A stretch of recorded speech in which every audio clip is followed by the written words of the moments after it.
Alguma vez já passou pela cabeça como algo tão gigantesco quanto um superuniverso, com seus incontáveis mundos, é de fato administrado? Pois bem, hoje a gente vai mergulhar fundo no documento 28 do livro de Urântia para entender exatamente isso, a incrível e quase invisível burocracia espiritual que mantém o cosmos inteiro funcionando em perfeita ordem. Então, o nosso roteiro de hoje vai ser uma viagem. A gente começa com uma visão geral dos espíritos, depois conhece as equipes de apoio e aí sim mergulha nos seconafins, que são o foco principal. Vamos ver quem são, o que fazem e, o mais importante, qual o papel deles na jornada de uma alma ascendente. Ok, vamos começar a entender a escala aqui. Se a gente pensar que os anjos de um universo local são como os administradores de uma cidade, bom, os espíritos do superuniverso são os que governam continentes inteiros. A hierarquia celestial aqui é de uma magnitude cósmica, de verdade. Lá no topo da administração de um superuniverso, existem basicamente três grandes ordens. Nós vamos dar uma olhada rápida nos tertiafins e nos omniafins, mas o nosso foco mesmo vai ser nos seconafins, porque, como vamos ver, eles são o verdadeiro coração de toda a operação. Antes de a gente chegar nos administradores principais, é importante conhecer as equipes de apoio de elite deles, né? Os terciafins e os omniafins têm papéis super importantes nos bastidores desse grande esquema universal. Para diferenciar, pensa assim. Os tertiafins são como aquela equipe de fundação que um filho criador recebe de presente para dar o pontapé inicial na criação de um universo. Já os omniafins, eles são os supervisores gerais. Eles trabalham direto para os executivos supremos, garantindo que tudo nos superuniversos corra exatamente como planejado. Certo? Com o apoio bem entendido, agora sim a gente chega no coração de tudo, os seconafins. Eles são literalmente a espinha dorsal da comunicação e do governo do superuniverso e são criados pelos misteriosos espíritos refletivos. A característica que define esses seres é a refletividade. E olha, isso não é só uma forma de dizer não, é para ser entendido literalmente. Pensa na melhor internet que se possa imaginar. Agora, imagina que ela é viva. É uma rede de informação instantânea, à prova de falhas, que conecta cada cantinho do superuniverso. E o que é fascinante é a precisão matemática de como eles são criados. Não é algo aleatório. Eles surgem sempre em grupos perfeitos de 7. Um primário, 3 secundários e 3 terciários. E essa estrutura, esse padrão divino, já define de cara as funções dos papéis de cada um no governo cósmico. Essa citação do livro resume perfeitamente a ideia da refletividade.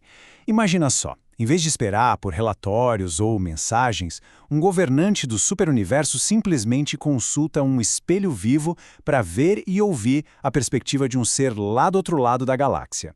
Não é uma chamada de vídeo com delay, é um reflexo perfeito, instantâneo da realidade. Indo um pouco mais fundo, a gente encontra os seconafins primários.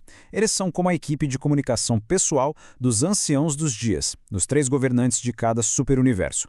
Eles garantem que esses governantes têm uma visão e uma audição perfeitas de absolutamente tudo o que acontece. E dentro dessa ordem primária, as especializações são incríveis. Por exemplo, a voz dos criadores reflete exatamente o que está na mente de um filho criador. A voz das hostes angélicas consegue captar a atitude de qualquer anjo em qualquer lugar. E os transportadores, bom, esses são os seres que um dia vão nos guiar fisicamente na nossa jornada até o universo central, Ravonna. O ponto principal aqui é este.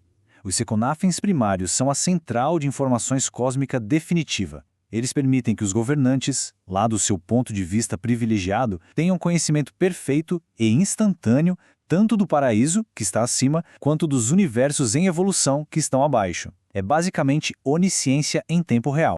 Agora vamos passar para as ordens secundária e terciária. Se os primários são a equipe de comunicação direta dos governantes, estes aqui são os consultores especializados, os conselheiros, os arquivos vivos do governo do superuniverso. Os seconafins secundários, então, são designados para tarefas bem específicas. Eles trabalham junto com os perfeccionadores da sabedoria para refletir a sabedoria do cosmos. Com os conselheiros divinos, refletem o conselho perfeito. E, talvez o mais impressionante de tudo, eles ajudam os sensores universais como discernidores de espíritos, conseguindo revelar a verdadeira intenção por trás das ações de qualquer ser. A ordem terciárias tem uma ligação muito, mas muito pessoal com as criaturas em ascensão, com a gente. Eles são como nossos registros vivos. A memória da misericórdia, por exemplo, mantém o saldo da nossa conta espiritual. A solenidade da confiança mede sem chance de erro o quão confiável cada um de nós é. Eles são, na prática, o banco de dados da nossa alma. Ok, tudo isso é gigantesco, complexo, mas não é só uma burocracia abstrata, perdida no cosmos. Esse sistema todo tem um propósito muito pessoal: servir e guiar cada alma individualmente na sua jornada de ascensão. A grande questão que fica é por que toda essa estrutura de Seconafins realmente importa? Como é que essa rede de informação viva impacta a experiência de um peregrino do tempo, alguém que está subindo em direção ao paraíso? A nossa interação com eles é algo progressivo. O primeiro encontro, de fato, acontece logo depois que deixamos nosso mundo de origem. Mais pra frente, lá nas escolas do superuniverso, eles se tornam nossos professores, nossos companheiros e, por fim, se transformam em guias fiéis que nos ajudam a economizar tempo e a evitar os desvios no longo caminho. No fim das contas, o ponto central é este. Os Seconafins são um sistema de apoio divino. Eles são a garantia viva de que nenhuma alma que busca sinceramente a vida eterna vai ficar desamparada, sem a orientação e os recursos de que precisa para chegar ao seu destino. É uma manifestação da misericórdia em escala cósmica. E a gente encerra com essa imagem poderosa. Eles não são só burocratas cósmicos, mas sim sinais vivos da certeza divina, que foram colocados de propósito nas encruzilhadas do tempo para guiar os nossos passos. Isso nos deixa com uma reflexão, não é? Como o conhecimento de uma rede de apoio tão vasta pode transformar a maneira como enxergamos a nossa própria jornada espiritual aqui e agora.